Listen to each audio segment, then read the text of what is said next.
Industry on Parade. Peabody Award winner for public service, produced on film each week by the National Association of Manufacturers.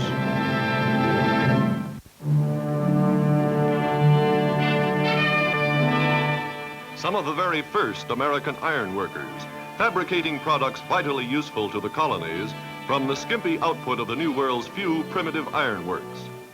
The iron produced back in the 17th century resulted from the addition of charcoal and ore in alternate layers through the stack, as smelting proceeded in the furnace below. A forced draft was created by huge leather bellows, which increased both the heat of the fire and the resultant output of iron. The reason for the stirring, now and a couple of hundred years later, was to mix into the iron hair-like strands of silicate slag, extremely fine glass fibers, really, which gave the metal its famous resilience and resistance to corrosion.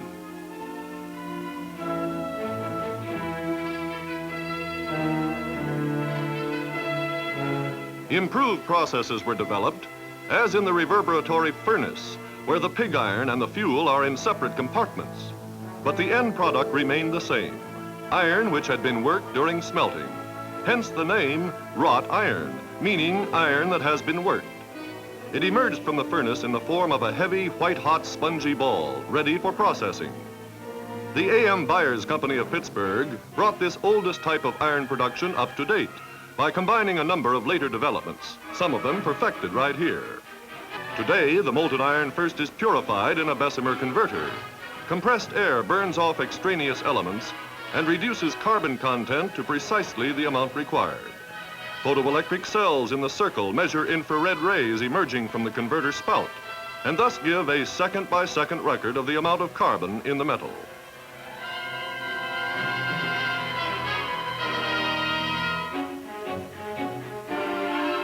At the moment the metal reaches the peak of purity, it is poured. Whereas the refining operation took 2 hours or more in the puddling furnace, this way it takes only 10 minutes. But what about those fibers of silicate slag, which give wrought iron its distinctive character? Well, those will be added now, by a method which no longer involves back-breaking manual labor. The iron will be poured into this ladle of slag, which, though molten, is 400 or 500 degrees cooler than the iron. As the iron hits the cooler slag, it gives off gases with a force that's almost explosive.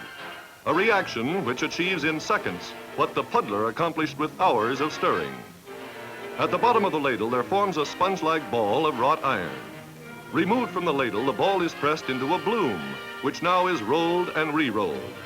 This squeezes out excess slag, distributes the glass fibers evenly, and begins the shaping of the metal for its ultimate function, whether as bar, pipe, plate, sheet, or in some other form.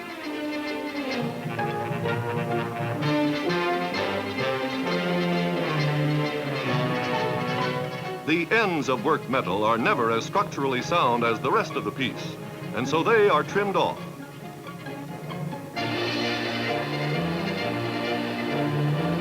By now, the billet has begun to cool and must be reheated before further forming can take place.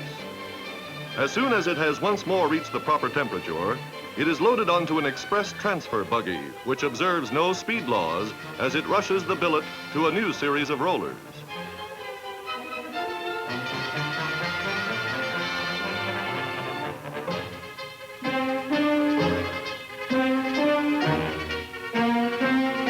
In recent years, glass fibers, finer, stronger, and more flexible than human hair, have been used as internal reinforcement for all sorts of things. Fishing rods, boats, industrial tape, and plastic laminates, to mention just a few.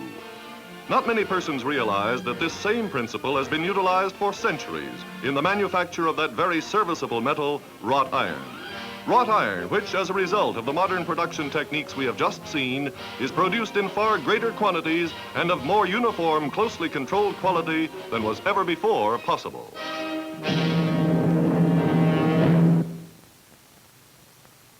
In America, thousands of true life success stories are being written every day.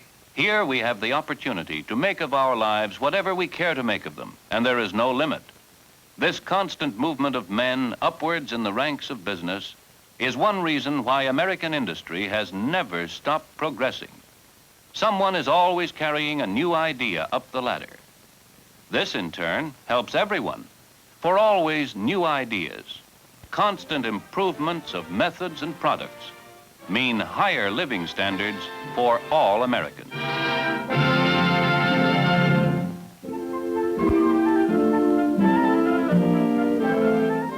Two young ladies model a pair of hand-knitted homemade caps, which led to the founding of an industry and the economic salvation of a town. The town is Princeton, Wisconsin. In 1939, local employment was way off and had been for some years. Then an enterprising businessman, using the town's former leading hotel as headquarters, began to market the knitted and crocheted handiwork of Princeton housewives. Today, the business has expanded to new quarters and taken on new products like Muk-luks, the Eskimo-inspired slipper socks, designed by Mrs. Ernest Heaston, wife of the founder of the company, and the woman who knitted the caps, which launched a business.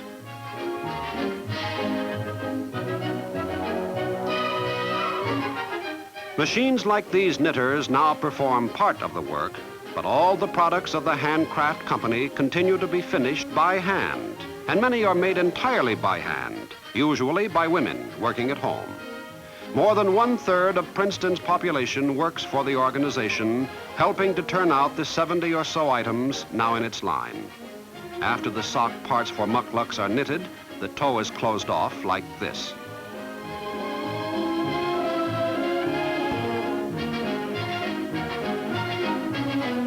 The closed-off socks are shaped on these heated forms. Production of the unusual footwear is running at the rate of more than 1 million pairs a year. As the socks are shaped, soft, shearling leather soles are cut out.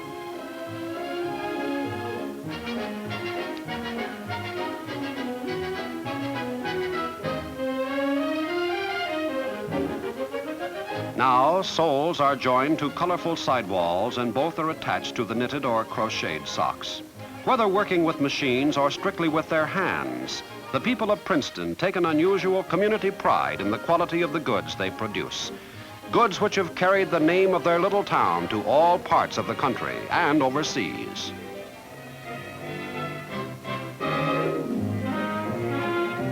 In this community, when you see a group of women gathered on a front porch, you can be sure it's not just a coffee klatch, for these ladies are part of an important, fast-growing industry which originated on just such a porch right here in Princeton.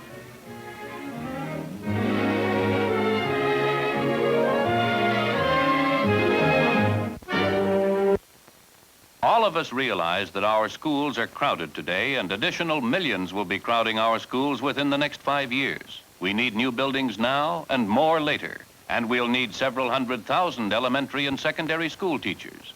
It's up to every one of us to give intelligent attention to our school problems and to support schools in our communities. We must see to it that our teachers are paid salaries consistent with their professional stature and their responsibilities to our young people. Better schools are everyone's responsibility.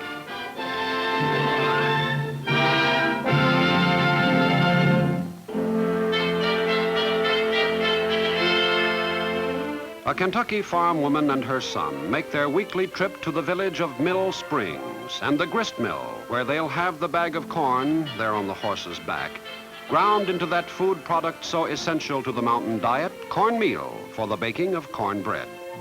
She makes the trip weekly, bringing a relatively small amount of corn each time, because connoisseurs of cornbread insist that the best bread is obtained only by using meal from fully matured corn, freshly ground.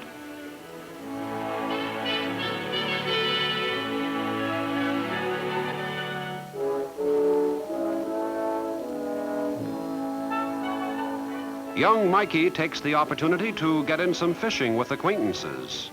The water wheel which powers the mill is one of the largest in the world. Like the product, it turns out, the mill is virtually identical to those of generations ago. By a simple system of gears and belts, power is transmitted to the counter-rotating millstones, held just a fraction of an inch apart from each other. Between those spinning stones goes the corn, fed in through the hollow center of the stone on top.